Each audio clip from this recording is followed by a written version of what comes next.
আসসালামু আলাইকুম বন্ধুরা, কেমন আছেন? আপনাদের মাঝে একটা হাসির কথা বলতে হয়েছে। সে হাসির কথা হলো কি জানেন? আমাদের বাংলাদেশ আমরা বিরাট গর্ব করি এবং অহংকার করি। কারণ কি, আমরা এদেশে জন্ম নিয়েছি, আমাদের মাতৃভূমি, তাই আমরা অহংকার করি। কিন্তু আমরা কি নিয়ে অহংকার করি? কিন্তু কি আছে আমাদের দেওয়ার মতো, দেখার মতো, শোনার মতো? হয়তো আমাদের বাংলাদেশের সোনার বাংলা সৌন্দর্য আমাদের এই মাতৃভূমি, জন্মভূমি, তাই। কিন্তু আমরা যে মানুষ, আমাদের কি প্রতিভা আছে, কি আছে বলেন? কালকে বাংলাদেশ জাতীয় দল ক্রিকেটের কত টাকা খরচ করে এই বাংলাদেশের প্লেয়ারের পিছনে, কোন দিয়ে আপনারা? হাজার হাজার নয়, লক্ষ লক্ষ নয়, কোটি কোটি টাকা খরচ করে না এই বাংলাদেশের প্লেয়ারের জন্য? বাংলাদেশ সরকার, যে সরকারে আসুক, কোটি কোটি কোটি কোটি টাকা খরচ করে না। কিন্তু ওরা কী আছে জানেন?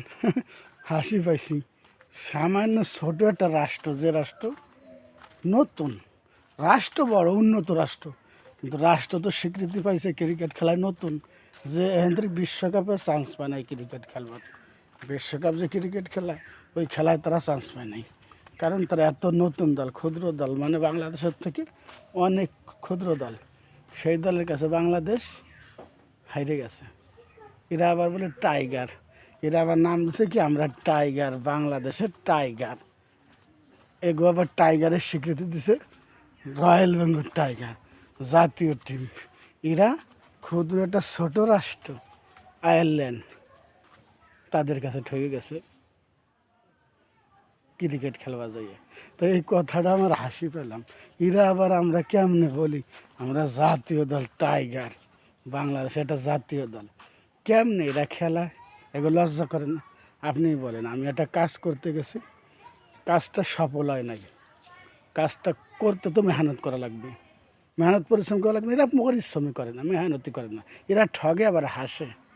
এরা ঠগে যায় খেলবার যে হাসে, কারণ এরা তো বেতন পাইতেছে, এগুলো তো বেতনে গাঁটতে নাই। এদের তো বাংলাদেশ সরকার জরিমানা করতেছে না, চাকরি নট করে দিতেছে না, বেতন বন্ধ করে দিতেছে না, ওগো ঠিকই বেতন দিতেছে, ওগো খাওয়া দাওয়া পোশাক আদি সব রাজকীয়। কিন্তু ওগো যে টাকাগুলো দিচ্ছে, কাদের টাকা বলেন তো? এই আমাগনাগার সাধারণ জনগণের টাকা সরকার অর্জন করে, তার ব্যাংক ব্যালেন্স করে, সেখান থেকে বেতন ওগো দিতেছে। তাহলে আমরা যে সাধারণ জনগণ, আমরা কেন ওদের প্রতিবাদ করি না?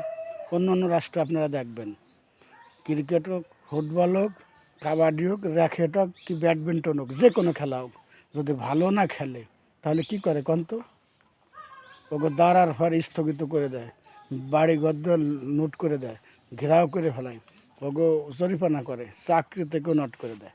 কিন্তু আমাদের বাংলাদেশ টাইগার দল, নাম দিছে কি টাইগার, আমরা রয়্যাল বেঙ্গল টাইগার, কিন্তু অথচ বিড়াল হয়ে গেছে, বিড়ালের মতো লোক খেলায় না। আপনি দেখেন বাংলাদেশের পরে আফগানিস্তান চান্স পাইছে, তাদের খেলার ধরন দেখুন। তারা যদি একটা ঠগে পরেরটা যেতে, তারা যদি দুটো ঠেকে পরে পাঁচটা যেতে, তাদের মেহনত কি ঠকে গেলে কাইন্দে দেয়, আর এরা হাসে। আউট হয়ে গেলেই একটু বিরক্ত বোধ করে, এরা হাসে দেয়, মানে এরা গ্যালারিতে যায় বিরিয়ানি খাবে। বিরিয়ানি খাবে কারা? কোন? বাংলাদেশের টাইগার, রয়্যাল বেঙ্গল টাইগার। তাই আমি কালকে খেলাটা কিছুক্ষণ সময় দেখে আমি হাসতে হাসতে চলে গেলাম, কারণ আমি আগে ক্রিকেটকে খুব ভালোবাসতাম, অনেক যত্ন করে ক্রিকেট খেলা দেখতাম। কিন্তু বাংলাদেশের খেলার ভাব দেখে এখন আমি মন চায় না ক্রিকেট খেলা দেখবার, এখন ফুটবল খেলা দেখি। বাংলাদেশ জীবনও ফুটবল খেলায় চান্স পাবে না, ক্রিকেটে চান্স পাইছিল কেমন জানেন? কারণ ক্রিকেট অন্য অন্য রাষ্ট্ররা এত প্রাধান্য দেয় না, কারণ অনেক সময় লাগে, সারাদিন লাগে ক্রিকেট খেলা, তাদের সময় নাই। এটা বাংলাদেশ না যে খাইলাম আর ঘুমাইলাম আর ভুড়ি বানাইলাম, এটা বিদেশ। এদের সবাইকে কাজ করা লাগে, তাদের সময়ের দাম আছে, টাকার দাম আছে, পরিশ্রম করে তারা। তারা এত বড়, এত সময় নিয়ে খেলা তারা উপভোগ করে না, তাকে ভালো লাগে না, এই জন্য তারা খেলায় না। আর নয়, বাংলাদেশ জীবনও চান্স পেত না যদি বিদেশিরা সবাই ক্রিকেটের পর যোগ দিত, বাংলাদেশ জীবনও চান্স পেত না। কেউ খেলায় না বলে কয়েকটা রাষ্ট্র খেলায়, 15-16টা রাষ্ট্র, তাই বাংলাদেশ চান্স পেয়েছিল। আর চান্স পেয়ে কী করছে জানেন? গোলগুল্লা, গোলগুল্লা, গোলগুল্লা।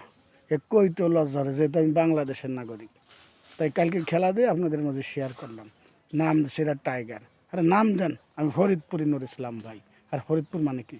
ব্র্যান্ড। ধন্যবাদ।